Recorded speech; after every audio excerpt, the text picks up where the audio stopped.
So మొత్తం మీద పుష్కరాలు అయితే స్టార్ట్ అయ్యాయి. లాంఛనంగా కేసీఆర్ అధికారికంగా లాంఛనంగా ప్రారంభించారు. అటు ధర్మపురిలో, ఇటు భద్రాచలంలో, బాసరలో, కాళేశ్వరంలో, కోటిలింగాల్లో ప్రతి దగ్గర కూడా పుష్కర ఘాట్లన్నీ కూడా శోభాయమానంగా వెలుగొందుతూ ఉన్నాయి. పుణ్యస్నానాలు ఆచరించేందుకు భక్తులంతా కూడా కోట్లాది సంఖ్యలో నదీ తీరానికి చేరుకొని పుణ్యస్నానాలు ఆచరించేందుకు, తమ పాపాలన్నీ పోగొట్టుకునేందుకు ప్రయత్నం చేస్తూ ఉన్నారు. పుణ్యస్నానాలు ఆచరించి కుటుంబ సమేతంగా ప్రతి ఒక్కరూ కూడా తమ పాపాలన్నీ పోగొట్టుకోవాలని ఆ నదీమ తల్లిలో పునీతులవుతూ ఉన్నారు. ప్రస్తుతం మనతో మహాపుష్కరాలకు సంబంధించి మనతో డిస్కస్ చేయడానికి డాక్టర్ సునీత రామ్మోహన్ రెడ్డి గారు ఉన్నారు. ఈవిడ జాతీయ సాహిత్య పరిషత్ నుంచి వచ్చారు. నమస్తే సునీత రామ్మోహన్ రెడ్డి గారు. నమస్తే. సో అసలు పుష్కరం అంటే ఏంటి? గోదావరి నదికి పుష్కరాలు మన రాష్ట్రంలో ఈరోజు వచ్చాయి. సో దీన్ని ఎలా చూడాలి, ఎలా సెలబ్రేట్ చేసుకోవాల్సిన అవసరం ఉంది? గత కొన్ని నెలలుగా అందరూ కూడా ఎదురు చూస్తున్నటువంటి మహాపుష్కర సంబరం కొద్ది సమయం క్రితమే మన గోదావరిలో పుష్కరుడు ప్రవేశించాడు. ఈ పుష్కరం అంటే 12 సంవత్సరాలు అన్నది ఒక సంఖ్యాపరంగా మనం చూస్తాం. పుష్కరము అంటే 12 సంవత్సరాలు. ఈ 12 సంవత్సరాలకి ఒక్కసారి ఒక్కొక్క నదిలో ఎప్పుడైతే బృహస్పతి ప్రవేశిస్తాడో ఆ సమయంలో ఆ నదికి పుష్కరం రావడం అనేది మనందరికీ తెలిసినటువంటి విషయం. అలా మేషరాశి నుండి ఒక్కొక్క రాశిలో ఒక్కొక్క నదికి మనకు పుష్కరం వస్తుంటే, ఈ సంవత్సరం ఇప్పుడు మనం జరుపుకుంటున్నటువంటి పుష్కరాలు సింహరాశిలోకి బృహస్పతి ప్రవేశించినప్పుడు గోదావరి తల్లికి పుష్కరం వచ్చింది. ఈ పుష్కర ఉత్సవాలు మనం జరుపుకుంటున్నాం. ఇక్కడ పుష్కరము అనేది ఎందుకు వచ్చింది, ఎందుకంత పవిత్రత ఏమిటి అంటే, మనకు పురాణ గాథ ఒకటి ఉంది. తొందిల్లు అనేటువంటి ఒక మహర్షి ఎన్నో సంవత్సరాలు తపస్సు చేసి తాను ఒక వరం పొందాడు బ్రహ్మతో పాటు ఉండడం కోసం. ఎందుకు అంటే తాను జలం మీద ఆధిపత్యం కోరాడు.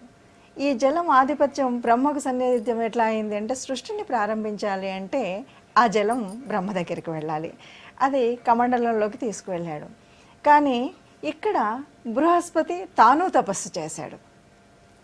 తాను తపస్సు చేసి తాను జలంలో ఉండాలనుకున్నాడు. ఇక్కడ మరి జలాన్ని బృహస్పతి దగ్గరికి పంపించాలి అంటే బ్రహ్మను వదిలి రావాలి. ఈ బ్రహ్మను వదిలి రావడం అన్నది ఈ పుష్కరుడికి ఇష్టం లేకుండా ఉంది. దానివల్ల ఏమన్నాడంటే ఆయన, నేను వెళతాను, నాతో పాటు నువ్వు రావాలి అని బ్రహ్మను అడిగాడు అనమాట. అందువల్ల ఎక్కడైతే పుష్కరుడు ఏ నదిలో అయితే ప్రవేశిస్తాడో ఆ నదిలో పుష్కరుడితో పాటు బ్రహ్మ, మిగతా దేవతలందరూ కూడా ఆ నదిలో ప్రవేశిస్తారు. అందువల్ల పుష్కరాలు చాలా పవిత్రమైనటువంటి. అంటే మేడం, పుణ్యస్నానాలు చేయడం ఒక ఎత్తు అయితే, పిండ ప్రదానాలు, తర్పణాలు వదలడం అనేది చాలా ఇంపార్టెంట్. ప్రతి ఒక్కరు కూడా ఇందుకు హాజరవ్వాలని అనుకుంటూ ఉంటారు. ఇందుకోసం గోదావరి తీరానికి, ఏ నదికి అయితే పుష్కరాలు వస్తాయో ఆ నది తీరానికి చేరుకోవాలనుకుంటుంటారు. దీన్ని ఎలా చూడాలి? మనకి పుష్కర స్నానం అనగానే ఇక్కడ 4 ముఖ్యమైనటువంటి విషయాలు కనిపిస్తాయి. 1 మనం స్నానం చేయడం, పుష్కర స్నానం. 2 దానం చేయడం. 3 శార్ధకర్మలు, శ్రద్ధతో మనం ఏవైతే పెద్దలకు చేస్తున్నామో ఆ శార్ధకర్మలు.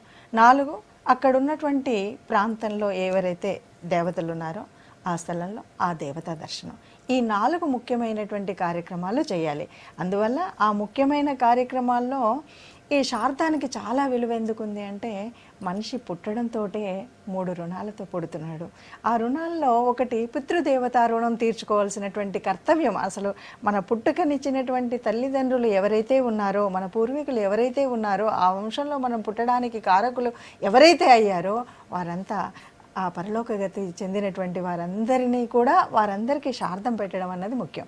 అయితే ఈ శార్దంలో కూడా ఇంతమంది ఎందుకు వస్తున్నారు అంటే, ఇది కొంతమంది పరంపర ఉంటుంది, కొంతమంది ఉండదు, కొంతమంది పెట్టలేని వాళ్ళు ఉంటారు, ఇన్ని రకాలు. మరి ఈ పుష్కర స్నానం సమయంలోనే ఇంతమంది ఎందుకు వస్తున్నారు అంటే, ఇక్కడ ఒక ప్రత్యేకత ఏంటంటే, పుష్కరాల సమయంలో పెట్టేటువంటి శార్దము కేవలం మన తాత ముత్తాతలకు, మనం ఇంట్లో మనం ఎప్పుడైతే పెట్టుకునేది తాత ముత్తాతలకు మాత్రమే. కానీ పుష్కర సమయాల్లో ఎలా అంటే, అది మన బంధువులకి పెట్టచ్చు. అంటే తాత ముత్తాతల తరాలు ఏవైతే ఉన్నాయో వాళ్ళకి. మామూలుగా మనం ఇళ్ళల్లో పెట్టేటప్పుడు శార్దం ఎలా ఉంటుంది, మన వంశీకులకు మాత్రమే ఉంటుంది. కానీ ఇక్కడ మన వంశం కాదు.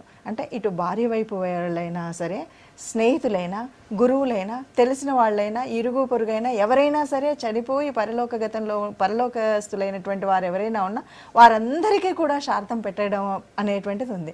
అంటే ఇక్కడ మనకి చాలా గొప్ప ఇదేంటంటే మనకి శ్రీరామచంద్రుడి కాలంలోనే ఒక పక్షిరాజానికి కర్మకాండ చేసినటువంటి ఒక పవిత్ర భావన ఉన్నటువంటి పరంపరకు చెందినటువంటి వాళ్ళం. అంటే ఇక్కడ ఎవరికైతే కనీసం శార్థం పెట్టడానికి కూడా ఎవరు లేనటువంటి వాళ్ళకు కూడా మనం శార్థం పెట్టేటువంటి ఒక పుణ్యకార్యం ఉంది. ఈ పుణ్యాన్ని మనముతో పాటు ఆ పుణ్యలోకాలు వాళ్ళ పుల్లోకాల్లో ఉన్న వాళ్ళందరినీ ఆనందింపచేసేటువంటి సంస్కృతి ఉంది.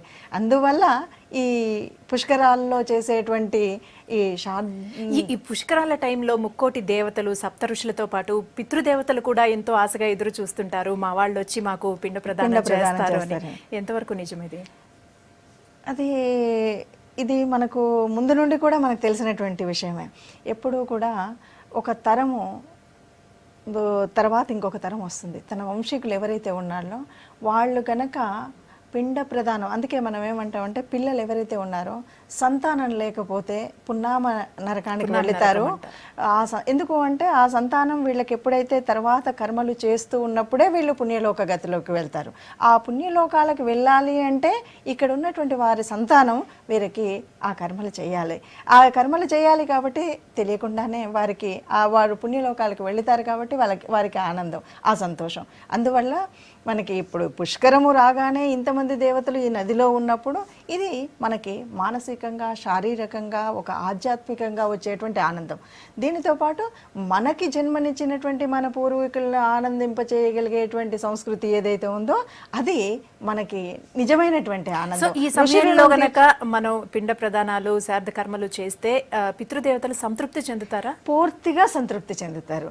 పితృదేవతలు అంటే కూడా మనం ఇప్పుడే చెప్పుకున్నాం, మా బుట్టి మన తరం వాళ్ళే కాకుండా చనిపోయిన అందరూ కూడా ఎవరైతే ఉన్నారో మనకు తెలిసినటువంటి వాళ్ళకు కూడా మనం శార్థకర్మ చేసినట్టయితే వారు కూడా సంతోషించి మనల్ని ఆలోకాల నుండి దీవించేటువంటి అవకాశం ఉంది. కాబట్టి ఇది తప్పనిసరిగా మనం చేయవలసినటువంటి ముఖ్యమైన విధి. రైట్. మరో విషయం ఏంటంటే ఈ పుష్కర సమయంలో దాన ధర్మాలు అనేది చాలా ఇంపార్టెంట్ అంటారు.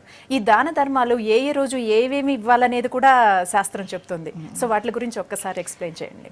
ఈ దానము అన్నది కూడా మనకి అంటే పుష్కర స్నానాల్లో మనం మర్చిపోయినటువంటివి కొన్ని గుర్తు చేసేటువంటి సంస్కృతి మనది. దీంట్లో మనకి మొదటి రోజు మనం బంగారము, ఇలా రెండో రోజు, మూడో రోజు, నాలుగో రోజు నూనె, నెయ్యి, పాలు, ఐదో రోజు గృహము, ఇలా మనం చెప్తూ ఉన్నాము. చివరికి వచ్చేసరికి 9వ రోజు శార్థకర్మలు చేయాలని, తర్వాత 10వ రోజు పవిత్రమైనటువంటి ఆధ్యాత్మిక గ్రంథాలు, ఇట్లా చివరి రోజు నువ్వులు, ఈ దానాలు చేయాలని వరుసగా మనం ఒకరోజు కూరగాయలు, ఒకరోజు దీంట్లో మనం కొంచెంగా ఆలోచిస్తే మనకి 4 ధర్మాలు ఉన్నాయి.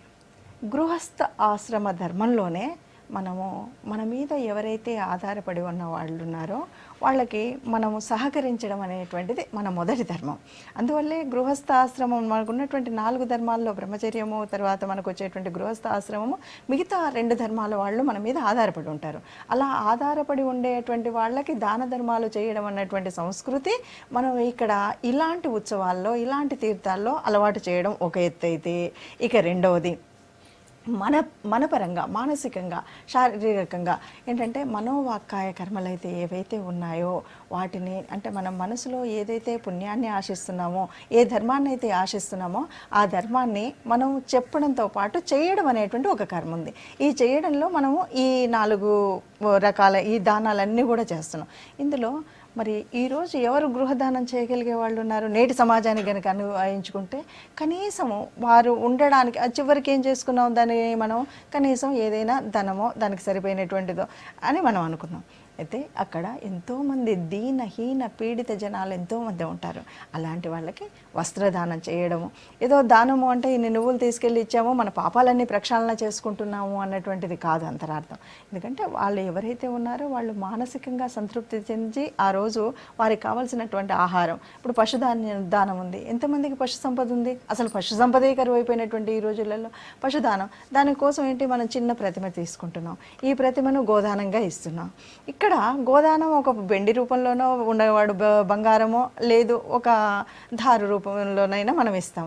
ఇక్కడ ఇవ్వడంలో ఏంటి, ఇక్కడ నీకు గోమాత యొక్క ప్రత్యేకత నువ్వు చెప్పగలుగుతావు. గోమాత మనకు సకల దేవతా నిలమైనటువంటి ఆ గోమాతను ఈరోజు మనం ఉంచుకున్నామా పోగొట్టుకున్నామా, ఆ గోమాత వల్ల మనకు కలిగేటువంటి ఉపయోగాలు ఏంటి, ఆ వ్యావసాయిక దేశమైనటువంటి ఈ భారతదేశంలో ఈరోజు మనం సైంటిఫిక్గా ఎక్కడికో ఎంతో ముందు వెళ్ళాము అనుకుంటున్నాం.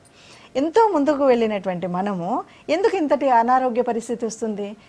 మనకు ఏదైతే వ్యావసాయికంగా మనకు గో సంపద పశు సంపద ఉన్నప్పుడు చేసుకున్నటువంటి వ్యవసాయంలో మనకు దొరికినటువంటి ఆరోగ్యం ఈరోజు మనకు ఎందుకు దొరకట్లేదంటే రెండే ముఖ్యమైన కారణాలు. మనం సేద్యం చేసేటువంటి పద్ధతి, సేద్యం చేసే పద్ధతిలో ఆ రోజు పశువులు నాగలు కొట్టాయి, నాగలి దున్నడానికి పశువును ఉపయోగించాం. దానివల్ల ఏమైంది, దాని గోమూత్రం కానీ గోమయం కానీ అదే స్థలంలో అక్కడే పడుతూ ఉండేది. మనకు రోజు ఉన్నటువంటి పశు సంపదల్లో వచ్చినటువంటి ఈ వ్యర్థాన్ని కూడా మనం అందులో వేసేవాళ్ళం. దీనివల్ల ఎంతో గొప్ప ఎరువు శక్తి, ఇది ఆరోగ్యానికి ఉపయోగపడేటువంటి శక్తి. దాని తర్వాత ఈ భూమిని దున్నేటప్పుడు కానీ ఇదేటప్పుడు భూమికి ఉపయోగపడేటువంటి ఏవైతే క్రిమి కీటకాదులు ఉన్నాయో అవి అందులో ఉండి భూమిని గుల్లపార్చేవి. మరి ఇప్పుడు ఒక ట్రాక్టర్ని తీసుకొచ్చి దున్నామంటే అందులో ఉన్నటువంటి మనకు ఉపయోగపడే ఏవైనా చిన్న క్రిములు అవి ఉన్నాయి, అవి చనిపోతాయి, అంతరించాయి. మరి అవి అంతరించకుండా ఉండాలి అంటే గోమాత యొక్క రక్షణ కావాలి, గోమాత ఉండాలి. ఆ గోమాత ఒక ఉపయోగాలు ఏంటో ఇప్పుడు సైంటిఫిక్గా అందరూ కూడా క్యాన్సర్ లాంటి వ్యాధిని కూడా తగ్గించగలిగే శక్తి గోమూత్రంలో ఉంది. సంస్కృతి సాంప్రదాయాల్ని కాపాడుకోవాల్సిన బాధ్యత ప్రతి ఒక్కరి మీద ఉంది. అందువల్ల గోదానం చేయడం వల్ల అది మనకు తెలుస్తుంది. ఓకే, తర్వాత సునీత గారు, ఈ పుష్కరాల సమయంలో చాలా మంది కూడా అంటే తెలుసో తెలియకో రకరకాలుగా ప్రవర్తిస్తూ ఉంటారు ఆ పుణ్య స్నానాలు ఆచరించేటప్పుడు. అంటే ఈ పుణ్య స్నానాలు ఆచరించేటప్పుడు నియమ నిబంధనలు కొన్ని ఉంటాయా?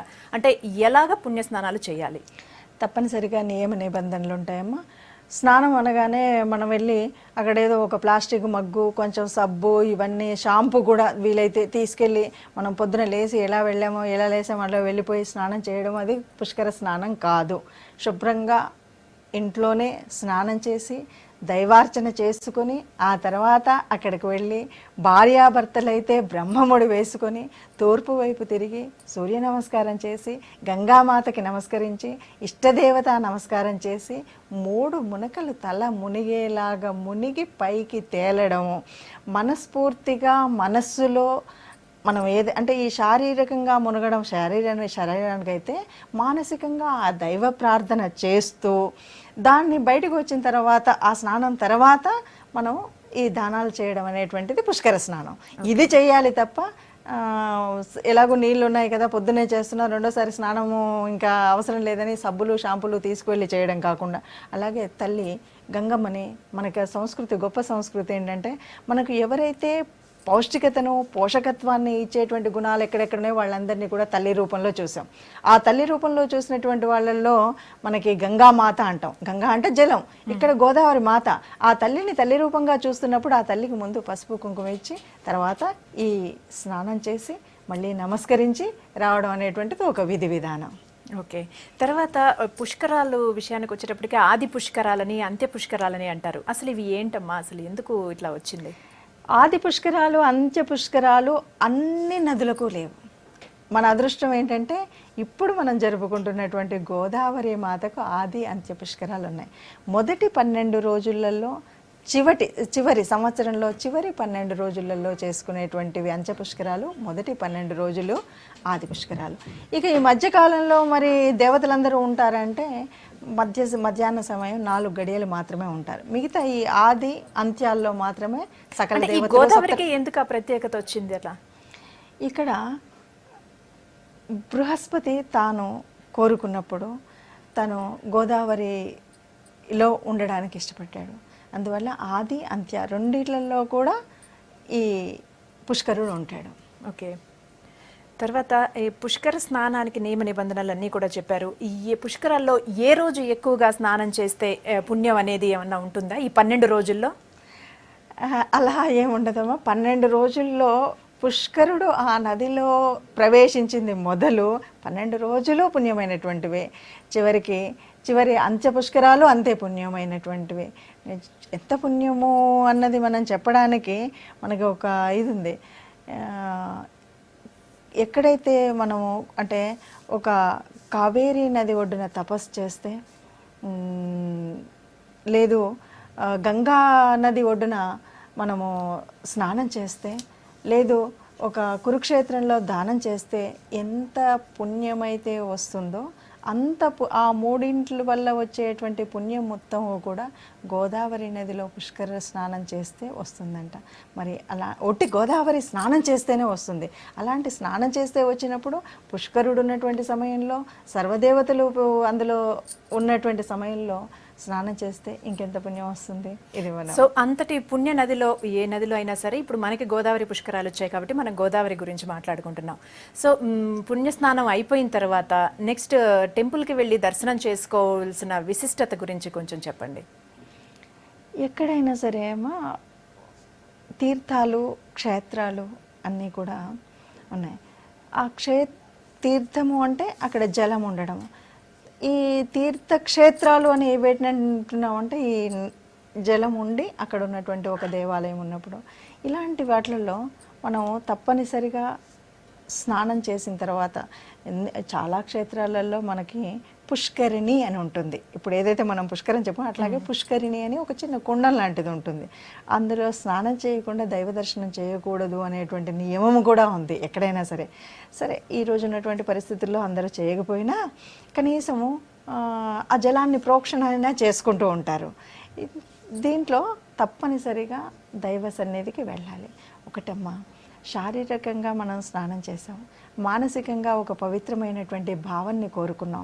ఇలా కోరుకున్నది ఇదంతా కూడా ఆ మానసికంగా ఏదైతే ఒక ఆధ్యాత్మిక చింతనలోకి వెళ్ళామో ఆ చింతన మనకు ఎలా కనబడాలి?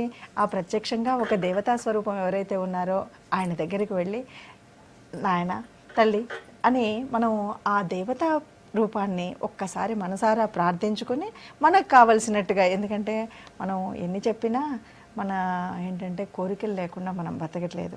కనీసం కోరికలు లేకుండా ఉన్నవాళ్ళం అనుకోండి, అందరూ సుఖంగా ఉండాలి అనేటువంటి కోరికైనా సరే కోరుకోవాలి. అసలు నిజానికి హిందూ ధర్మం, హిందూ మంగళాశాసనం ఏంటి అంటే అందరూ క్షేమంగా కోరుకోవాలి, ఉండాలి, విశ్వమంతా సుఖంగా ఉండాలి అనేటువంటి భావన. మరి ఆ భావన మళ్ళీ ఆ దేవుడికి చెప్పాలి కదా. ఇది శుభ్రతతో వెళ్ళాం, పవిత్రతతో వెళ్ళాం. ఈ శుభ్రత, పవిత్రత కలిగినటువంటి ఈ మనసుతో దైవం దగ్గరికి వెళ్ళి, దైవ సాన్నిధ్యానికి వెళ్ళినప్పుడు అది సకారాత్మకమైనటువంటి భావన ఎప్పుడైతే పొందుతుందో చక్కగా దేవుడు కూడా మన కోరికను తొందరగా తీరుస్తాడు. మహాపుష్కరం, సునీత గారు, ఈ మహాపుష్కరాలు చాలా అంటే 144 సంవత్సరాల తర్వాత మనకి ఈరోజు గోదావరిలో మనం జరుపుకుంటున్నాం కూడా. ఈరోజు స్టార్ట్ అయ్యాయి 6:21 ఎంతో పవిత్రంగా. సో మొత్తం మీద ఈ పుణ్యస్నానం ఆచరించడానికి ముందు చెప్పుకోవాలా, ఒక మంత్రం చెప్పుకోవాలనేది విన్నాను నేను. అది ఆ తర్వాత స్నానం ఆచరించిన తర్వాత చెప్పుకోవాలా? దాని గురించి ఒక్కసారి డీటెయిల్స్. ఈ మహాపుష్కరాలు మనకి అందరం విధిగా చేసుకుంటున్నాం. 12 సంవత్సరాలకి ఒకసారి వచ్చే పుష్కరమైనా ఇప్పుడు దీనికి ఒక ప్రత్యేకత ఉంది.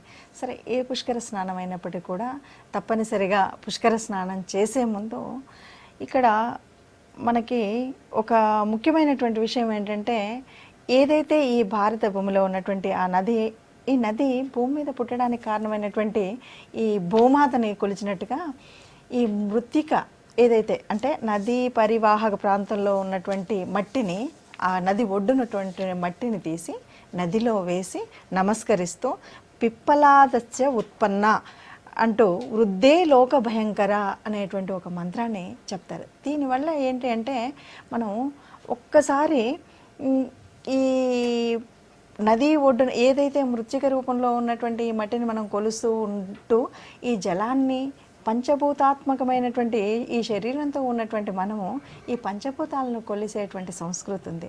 ఈ పంచభూతాలని కొలవడం కోసం ఆ మంత్రం జపిస్తూ మనం దిగి ఆ తర్వాత పుష్కర స్నానం చేయాలి. ఓకే, ఈ పుష్కర కాలం అంటే మామూలుగా 12 సంవత్సరాలకు ఒకసారి వస్తుంది అంటాం. సో ఇలాగే కూడా ఇప్పుడు ఈరోజు మనకి 14th నుంచి 25th వరకు ఏ నదికి పుష్కరాలు వచ్చినా కూడా 12 రోజుల పాటే నిర్వహిస్తారా? అవునండి. ఏ నదికైనా సరే. నిజానికి ఇక్కడ సంఖ్యాపరంగా చూస్తే మనకు ద్వాదశ ఆదిత్యులు ఉన్నారు.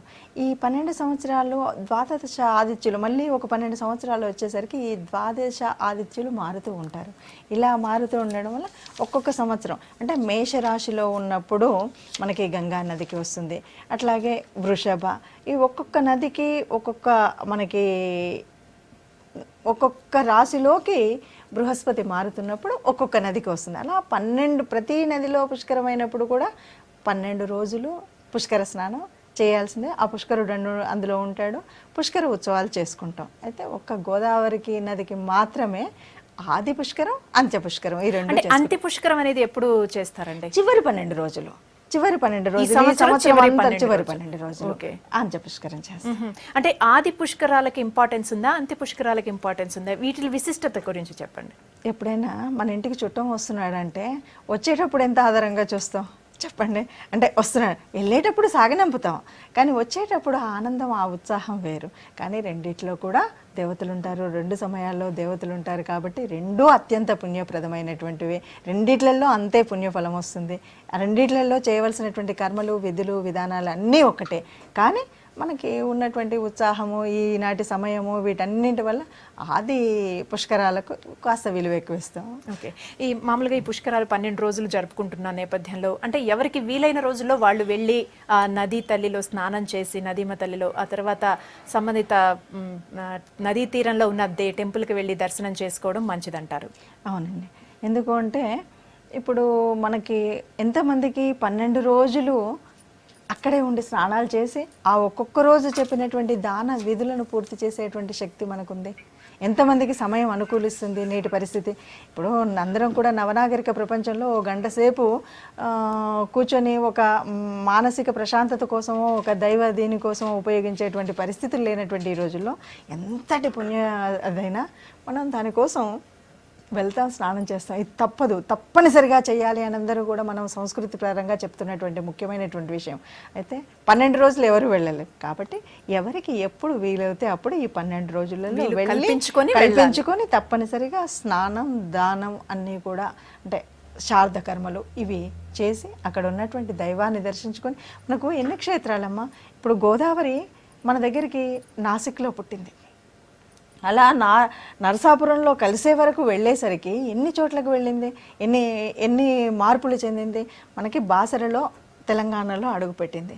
బాసర, కాళేశ్వరం, ధర్మపురి, భద్రాచలం, వీళ్ళందరూ ఒక్కొక్క దేవతామూర్తులందరినీ కూడా ఆ తల్లి వారి పాదాలని కడుగుతూ వస్తుంది. అలా అక్కడికి వెళ్ళి కోటరింగాల రేవుకి వెళ్ళింది.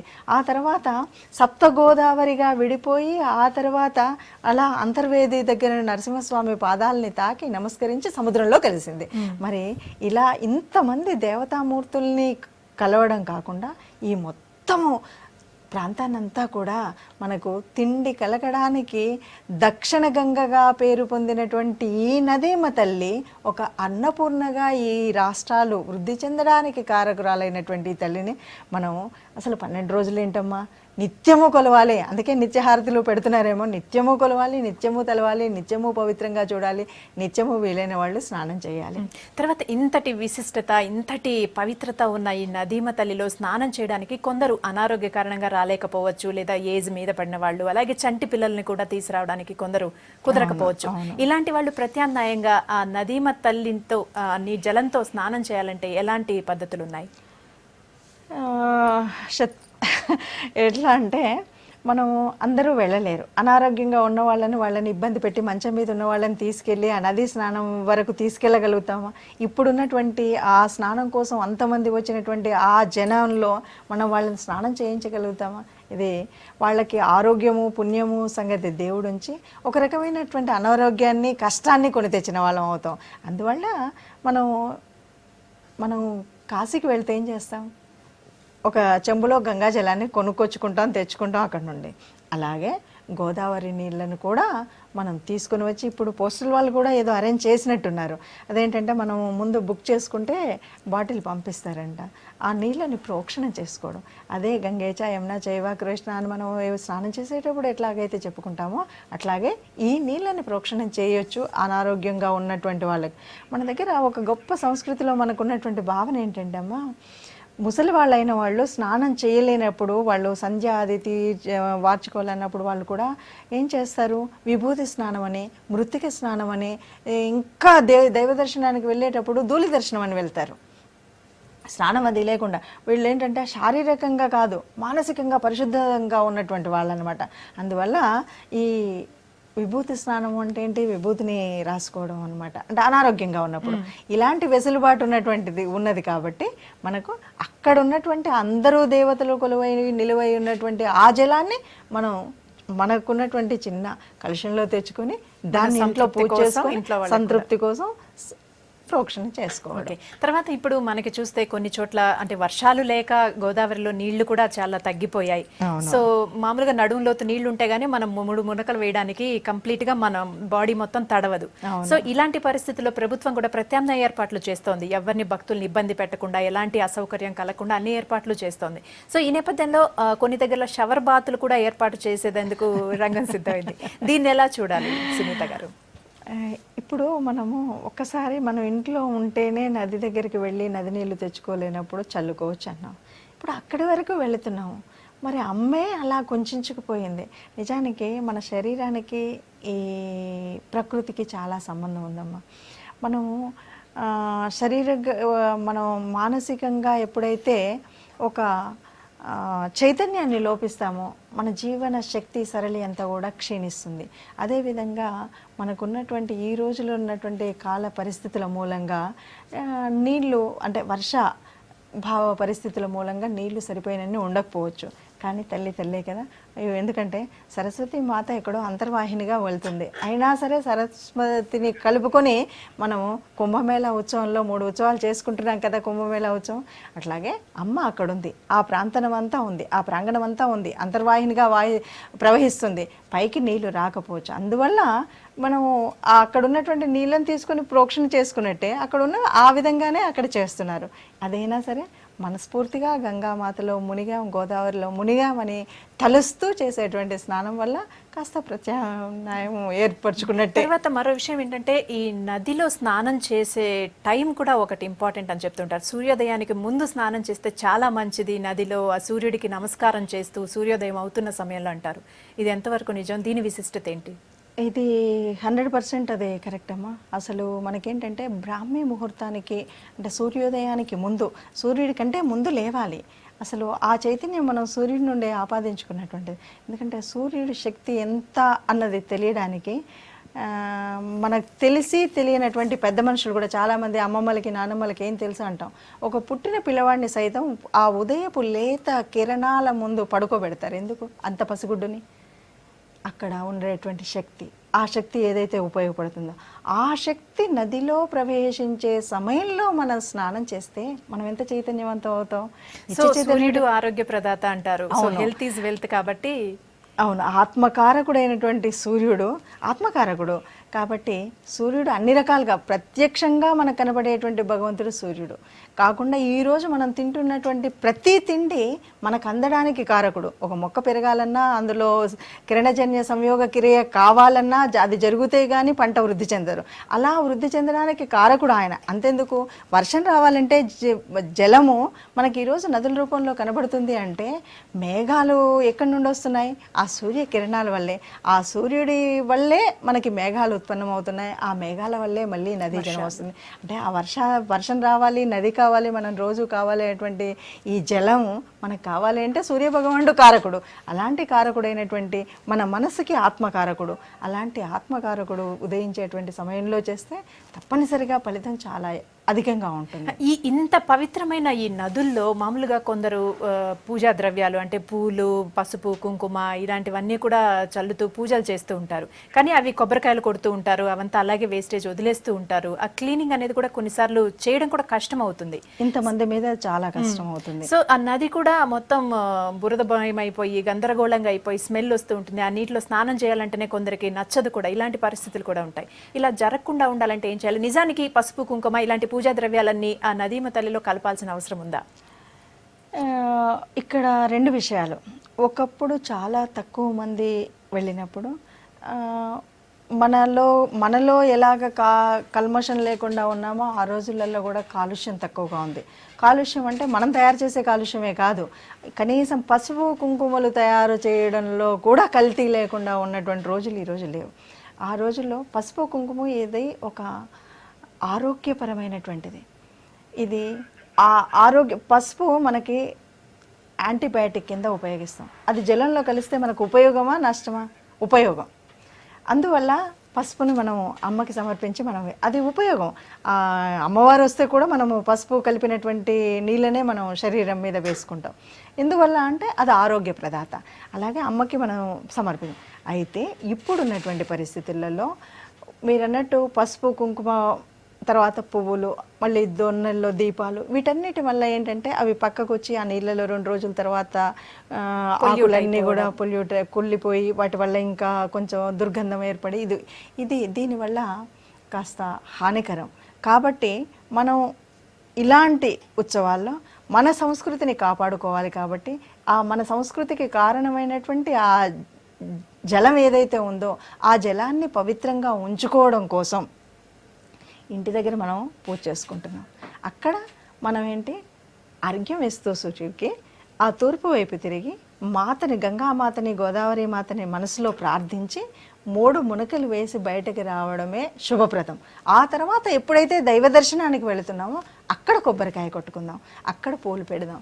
అంతే తప్ప ఇక్కడ మనం వీటితో పాటు ఇంకా మీరు అడగలేదు కానీ ఇంకొక సమస్య ఏంటంటే పనిలో పని అని 2 షాంపూ ప్యాకెట్లు తీసుకురావడం, ఓ సబ్బు తీసుకురావడం, ఆ కవర్లు ఇప్పడము, వీటితో పాటు చేయడం, అక్కడే స్నానం చేయడం. ఆ స్నానం కూడా ఎట్లా అంటే ఇంకా మనం పొద్దున్న మళ్ళీ స్నానం చేయకముందు చేయడం, ఇలాంటి అపవిత్రమైనటువంటి కార్యక్రమాలు మాత్రం చేయకుండా మనం ఎంత శుద్ధిగా ఉన్నామో మన ఈ గోదావరి మాతని, ఈ జలాన్ని అంత పరిశుద్ధంగా, అంత పవిత్రంగా ఉంచుకోవడానికి స్నానం చేసి పూజలు అన్ని పునస్కారాలు అన్ని కంప్లీట్ అయిన తర్వాత నది ఒడ్డుకెళ్ళి అందులో స్నానం చేయాలి. అందులో 3 మునకలు వేయాలి. తల కూడా మునిగేలాగా, వాయస స్నానం కాదు, కాకి స్నానం లాగా మనము నిండుగా మునిగి తలంతా మునిగేలాగా మునిగి 3 మునకలు చేయడం స్నానం. తర్వాత కొందరు ఆ నదిలో పుణ్య స్నానాలకి వచ్చిన సంగతి మర్చిపోయి ఈత కొట్టడం, రకరకాల ఆట కొట్టడం, ఒకరి మీద నీళ్లు ఇలా జల్లడం, చిలకరించడం ఇట్లా జరుగుతుంటుంది. ఇది చెయ్యొచ్చా? అసలు ఎంతవరకు కరెక్ట్ అంటారు? ఇది చాలా అసలు చేయకూడని చర్య అనాలి. ఇది మనము మర్చిపోతున్నాం. ఇక్కడ మనము ఒక ఆడుకోవడానికి, ఒక ఏదో టైం పాస్ కోసం మనం వెళ్ళినటువంటిది కాదు, ఒక పుణ్యమైనటువంటి కార్యం చేయడం కోసం వెళ్ళాం. మనం అందులో ఉన్నటువంటి సర్వదేవతల అనుగ్రహం కోసం వెళ్ళాం. అక్కడ నువ్వు ఆ నీళ్ళని జల్లడం, నీళ్ళని ఇంకొకరి మీద వేయడం, నీళ్ళల్లో ఈత కొట్టడం అన్నటువంటిది చెయ్యకూడనటువంటి ఒక కార్యం. ఇక్కడ చాలా ఆధ్యాత్మికంగా కూడా చూస్తే మనకు ఒక భావన ఏంటి అంటే, ఈ సింధువు నుండి, ఆ సముద్రం నుండి ఒక బిందువుగా బయలుదేరినటువంటి ఈ జలము అలా మేఘం నుండి మళ్ళీ భూమి మీదకి వస్తుంది, వచ్చి మళ్ళీ కలుస్తుంది. అంటే ఏంటంటే ఆ పరమాత్మ నుండి వచ్చినటువంటి ఈ జీవరాశి ఏదైతే ఉందో, ఈ ప్రాణశక్తి ఏదైతే ఉంది, మళ్ళీ పరమాత్మలో కడిగేటువంటి ఒక తాత్విక భావన ఉంది. ఈ తాత్విక భావనలో మనం ఎక్కడి నుండి అయితే వచ్చామో అక్కడికి చేరాలి. ఎక్కడి నుండి వచ్చినటువంటి ఈ పంచభూతాత్మకమైనటువంటి శరీరం, ఈ పంచభూతాలని రక్షించుకోవాల్సినటువంటి బాధ్యత ఉంది. ఆ రక్షించుకోవడంలో మనం ఏ రకమైనటువంటి కాలుష్యం మనం చేయకూడదు. ఎవరైనా చేసినప్పుడు కూడా మనం దాన్ని చెప్పగలిగే స్థితిలో ఉండాలి. ఎందుకంటే ఈ పరిరక్షణ మనం ఏంటంటే సంస్కృతిని, దేశాన్ని, జాతి నిర్మాణాన్ని, వీటన్నిటిని కూడా రక్షించుకునే బాధ్యత మన మీద ఉంది. కాబట్టి ఈ సంస్కృతి ఇంకో తరానికి వెళ్ళాలి అంటే అబ్బో అందులో స్నానం చేయాలి అనే భయం వాళ్ళకి కల్పించకూడదు. ఆ శుభ్రత మానసికంగా శారీరకంగాతో పాటు అక్కడ ఉన్నటువంటి పరిసరాల శుభ్రత కూడా మన బాధ్యతే. ఈ బాధ్యత అంటే మనం శ్రాద్ధ కర్మలు పెడితే ఎంత బాధ్యత, మనం ఈ స్నానం చేస్తే ఎంత బాధ్యత అనుకుంటున్నామో, ఆ చుట్టుపక్కల ఉన్నటువంటి సో ఇలాంటి ఈ విషయాల్లో అవేర్నెస్ తేవాలంటే గవర్నమెంట్ తరపు నుంచి కానీ లేకపోతే ఎన్జిఓస్ లాంటి వాళ్ళు కానీ ఈ విషయంలో పాలు పంచుకోవడం మంచిదంటారా? తప్పనిసరిగా చాలా వరకు చాలా కొన్ని సంస్థలు వీళ్ళందరూ కూడా చిన్న చిన్న పుస్తికలు అంటారు, చిన్నవి ఆ పుస్తికలు కరపత్రాలు అప్పటికే పంచి ఉన్నారు. కాకపోతే ఏంటంటే మానవ స్వభావం ఆ పంచిన వాటిని చదవాలి, చదివిన దాన్ని ఆచరించాలి, ఆచరించి దాన్ని కనుక మనం అది ఒక పద్ధతిలో పెడితే ఇంత చక్కటి మనకు పవిత్రమైనటువంటి ఈ సంపదని మనం పొందడమే కాకుండా దాన్ని శుభ్రంగా పెట్టుకున్న వాళ్ళం అవుతాం. ఎందుకంటే ఇంతమంది వెళుతున్నారు, కొన్ని లక్షలు ఇంకా దాటి ఉంటారు. అంతమంది అక్కడికి వెళ్ళినప్పుడు మళ్ళీ ఎన్ని బాధ్యతలు, ఏదో గవర్నమెంట్ ఇది సదుపాయం చేయలేదు వాళ్ళు చేయలేదు అన్నది కాదు, అసలు మనం ఏం చేస్తున్నాం, మన వంతు బాధ్యత ఏంటి, సమాజంలో మనము ఒకరం అంటే ఈ వెస్ట్గా ఉన్నటువంటి వాళ్ళని చేస్తేనే సమిష్టిమైనటువంటి ఒక బాధ్యత నెరవేరుతుంది. కాబట్టి మన ఈ సంస్కృతి సంప్రదాయాలకు నెలవుగా మనం కూడా మన వంతు బాధ్యత చేయాలి. మన వంతు బాధ్యత ఏంటంటే ఇటు శుభ్రత అటు పవిత్రత ఈ రెంటిని పెనవేసుకుని వెళ్ళేటువంటిదే హిందూ సంస్కృతి. సో మన సంస్కృతి సాంప్రదాయాల్లో తీసుకుంటే ఆహారం కూడా చాలా ఇంపార్టెంట్, కీలక పాత్ర ఉంటుంది.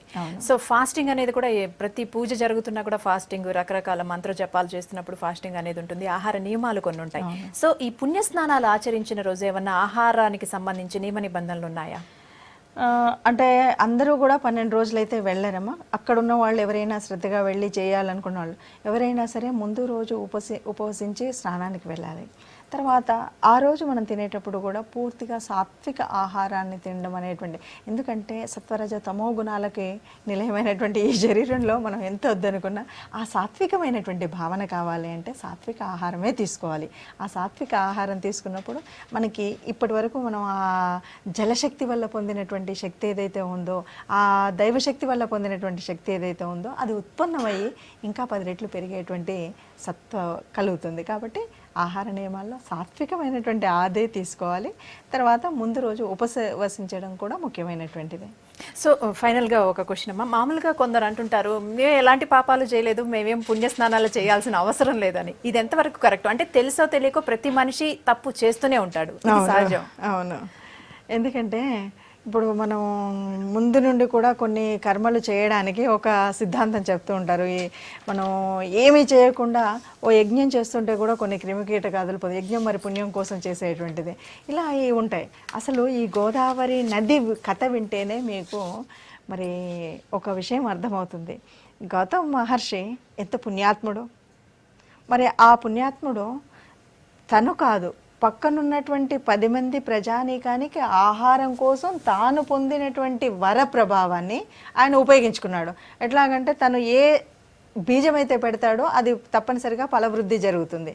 అది జరిగి పంటలన్నీ పండుతాయి. మన దేశంలో మనకు రాకూడనటువంటి కరువు వచ్చినటువంటి సమయంలో అందరికీ తిండి పెడుతున్నటువంటి ఆయన ఒకరోజు బ్రహ్మహత్యా పాపానికి లోను అయ్యాడు అని 10 మంది అన్నారు. ఏమంటే గోహత్య పాపం చేశావు, ఇది వీళ్ళు గోదావరిని గంగమ్మని కిందకి తీసుకురావడం కోసం చేసిన ప్రయత్నమే అయినా అలాంటి మహర్షికి కూడా గోహత్య పాపం అంటింది. మరి అది పోగొట్టుకోవడం కోసమే కదా ఆయన అక్కడి నుండి ఆ నదీమాతని గంగమ్మని దగ్గరని ఆ శివుడి దగ్గర తపస్సు చేసి తీసుకొని వచ్చాడు. ఆయన వెంబడి అలా తీసుకుంటూ వచ్చాడు, తీసుకొచ్చి ఆ బ్రహ్మహత్యా పాపం తీసుకొచ్చాడు. పోగొట్టుకోవడానికి చేసినటువంటి ప్రయత్నమే గోమాత మీద నుండి వెళ్ళినటువంటిది గోదా మీద నుండి వెళ్ళింది. తర్వాత మనకి శబరిమాత ఉంది కదా తల్లి, ఆ శబరి నది కలిసింది. ఆ కలిసి వాళ్ళ బరి కలిసి గోదావరి అయింది. ఈ గోదావరమ్మ అలా వెళ్ళి అక్కడ సప్త పాయలుగా అంటే 7 పాయలుగా విడిపోయి ఆ సముద్రంతో విలీనమైనటువంటి పవిత్రమైనటువంటి పావన Ganga. Right, thank you very much Sunitha garu, చాలా చక్కటి విషయాలు చెప్పారు పుష్కరాలకి సంబంధించి. సో మొత్తం మీద మనకి ఇప్పుడు వచ్చినవి మహాపుష్కరాలు. ఆ నదీమ తల్లి ఎంత పవిత్రంగా ఉంటుందో అంతే పవిత్రంగా ప్రతి ఒక్కరూ కూడా ఆ పుణ్య నదిలో స్నానం ఆచరించి పుష్కరాలను చాలా విజయవంతంగా పూర్తి చేసుకొని పుణ్య పాపాలు అన్నీ కూడా పుణ్యమే సంపాదించుకొని పాపాలన్నీ పోగొట్టుకోవాలని ఆశిస్తూ ఇది ఇవాళ స్పెషల్ డిస్కషన్. Stay tuned.